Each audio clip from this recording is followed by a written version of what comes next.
आज सुबह सुबह करीब 4:30 बजे के आसपास लखनऊ एक्सप्रेसवे पर एक एसी बस में आग लग जाती है, जिसके बाद उसमें करीब 80 लोग सवार थे और 5 लोगों की दर्दनाक मौत हो जाती है। ये एक प्राइवेट यात्री बस थी जो कि बिहार के बेगूसराय से दिल्ली जा रही थी। पूरे घटनाक्रम को हम विस्तार से समझाएंगे, लेकिन लगातार जो यात्री बसों में जो प्राइवेट वाहन होते हैं, खास करके लग्जरी एसी बस होती हैं, उनमें क्या कुछ खामियां हैं। ठीक ठाक उनके किराए होते हैं, उसके बाद भी जो सुविधा होनी चाहिए, जो सुरक्षा के मानक होते हैं, उन सभी को दरकिनार करते हुए जो यात्री बस के मालिक होते हैं, जो कंडक्टर होते हैं, जो ड्राइवर होते हैं, वो लोगों की जिंदगियों को खतरे में डालते हैं, खिलवाड़ करते हैं।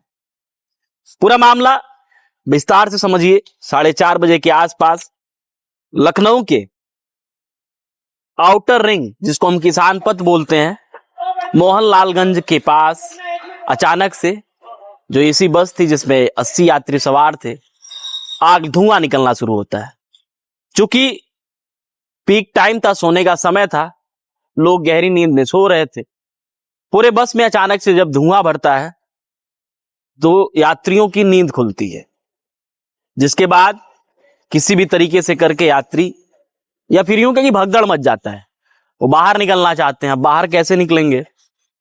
पूरे बस में तो अफरा तफरी है। इसी बीच लोग निकलने का प्रयास करते हैं और फिर भगदड़ की स्थिति से गुजरते हुए निकलने लगते हैं। जो इमरजेंसी गेट था, वो इमरजेंसी गेट खुलता नहीं है, यात्री और परेशान होते हैं। जिसके बाद किसी भी तरीके से करके यात्री जो है बस से बाहर निकलते हैं, लेकिन माँ बेटी, भाई बहन और एक युवक उस बस में रह जाते हैं, नहीं निकल पाते और उनकी दर्दनाक मौत हो जाती है। इसका जिम्मेदार कौन है? क्या कारण है कि यात्री बसों के साथ लगातार हादसे होते हैं? ये जो हादसा है और विकराल रूप ले सकता था, क्योंकि उस बस में 5 केजी के 7 सिलेंडर भी थे। अगर उसमें आग लगती तो सोचिए ये आग कितनी भयावह होती। जब 4:30 बजे के आसपास जब आग लगती है, तत्काल जो वहां के आसपास के लोग थे देखते हैं कि तो बस जल रही है। तत्काल फायर ब्रिगेड और फिर पुलिस को फोन किया जाता है। लोकल पुलिस पहुंचती है, फायर ब्रिगेड की टीम पहुंचती है। 30 मिनट के अंदर ही आग पर काबू पा लिया जाता है। जिसके बाद जो भाई बहन, छोटी उम्र, नन्ही उम्र के भाई बहन, माँ बेटी और जो युवक, उन सभी के जो भी कड़ा था, जो भी हाथ में पहना जाता है, उसके माध्यम से इन लोगों की पहचान होती है और भी जो चिन्ह होते हैं। नहीं तो पूरी तरीके से इन 5 की जो डेड बॉडी थी वो जल के राख हो गई। ये बस कल 12:30 बजे के आसपास बिहार के बेगूसराय से चलती है। 12 बजे रात को ये गोरखपुर पहुंचती है, वहां कुछ यात्रियों को बैठाती है।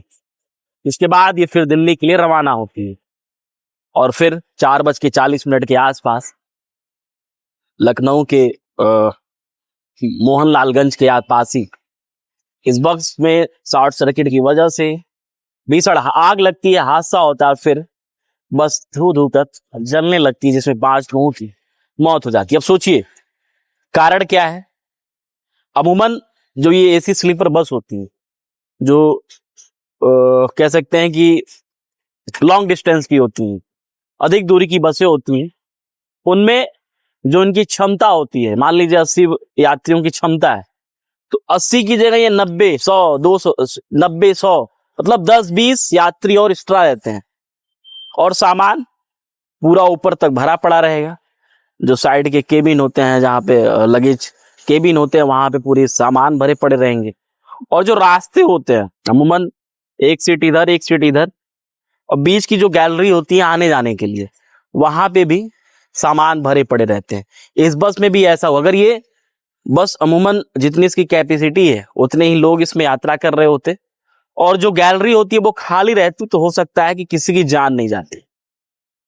चूंकि भगदड़, और सबसे बड़ी चीज जो इमरजेंसी गेट है वो भी नहीं खुला, और जो ड्राइवर सीट होती है उस सीट के पास एक सीट और चिपका के ड्राइवर जो उसके खलासी कंडक्टर है वो रखे हुए थे। इस वजह से जो ड्राइवर वाली सीट डोर होता है वो ओपन नहीं हुआ और जैसे ही आग लगता है ड्राइवर और कंडक्टर गाड़ी छोड़कर भाग जाते हैं। फिलहाल इस मामले को लेकर जो यात्री उनका यही कहना है कि जो गाड़ी मालिक है उनके ऊपर सख्त से सख्त कार्रवाई होनी चाहिए, FIR होना चाहिए। जैसी ये घटना संज्ञान में आती है तत्काल उत्तर प्रदेश के जो मुखिया है योगी आदित्यनाथ जी हर एक पीड़ित परिवार को 4-4 लाख रुपए देने की घोषणा की है। पुलिस आगे की कार्रवाई कर रही है। अब देखने वाली बात होगी क्या कुछ इस मामले में होकर होता है। लेकिन फिलहाल जो सबसे बड़ा सवाल ये है कि जितने भी यात्री स्लीपर बस हैं उन पर लगाम लगाने की जरूरत है। जो एक RTO का परिचालन का एक जो कायदा कानून नियम होता है उसमें सुधार करने की जरूरत है और सख्ती जरूरत है। वजह यह है कि ये अपनी क्षमता से अधिक सामान भी भरते हैं, यात्री भी भरते हैं और उसके ऊपर कोई कार्रवाई नहीं होती, जिसके बाद दुखद हादसा होता है, लोगों की जान चली जाती है।